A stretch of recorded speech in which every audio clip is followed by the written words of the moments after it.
A home invasion that killed a mentor to the savage beating of a 53-year-old man. Yes, the violent crime in Baltimore refuses to slow as we now approach 300 murders for the 5th year in a row. WMAR 2 News' Brian Kubler now with an added reward in one of these cases and the mayor's thoughts on what to do next.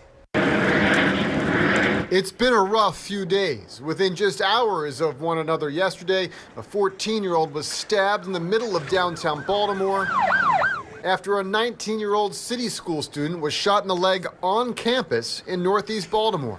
And those two incidents happened after last week's attack by 15 juveniles that put a 53-year-old man in the hospital.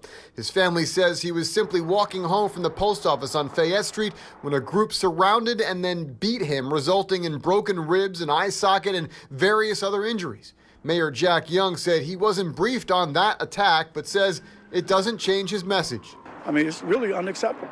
But like I said, I can't do it alone. The police commissioner, the council, but together with the community, we can solve all the crime in Baltimore City. Last week, Young was on the record saying the cold weather might help too. But as he stood in front of a salt dome on North Avenue today to talk about winter preparedness, the unsolved homicides continue to mount.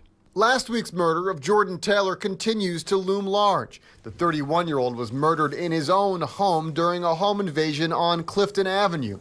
He was trying to prevent the suspects from barging in when he was shot and killed. Bullet holes riddled he and his wife's West Baltimore home. Taylor was a fixture here at the YMCA in Catonsville, a coach and a mentor to kids. Parents here astonished at the murder.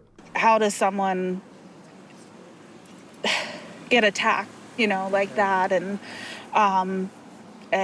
they're such a good person, it's heartbreaking. But still, Taylor's case goes unsolved. Today, the ATF raised the stakes, offering a $5,000 reward for identities of the 3 suspects. He, one of the 296 people been killed so far this year, a 10% increase over last year, the majority of which have also gone unsolved. Today, Mayor Young said jobs and development are needed to change that trend. Going into those neighborhoods and provide job opportunities for them, and that's what we're trying to do, and to put development over those neighborhoods that haven't seen development in decades. But for 2019, Baltimore is poised to post more than 300 murders again, a trend now 5 years in the making. In Baltimore, Brian Kubler, WMAR 2 News. A viewing for Jordan Taylor will be held tomorrow at the Candlelight Funeral Home. His funeral is Thursday morning at St. John's Grace United Church of Christ.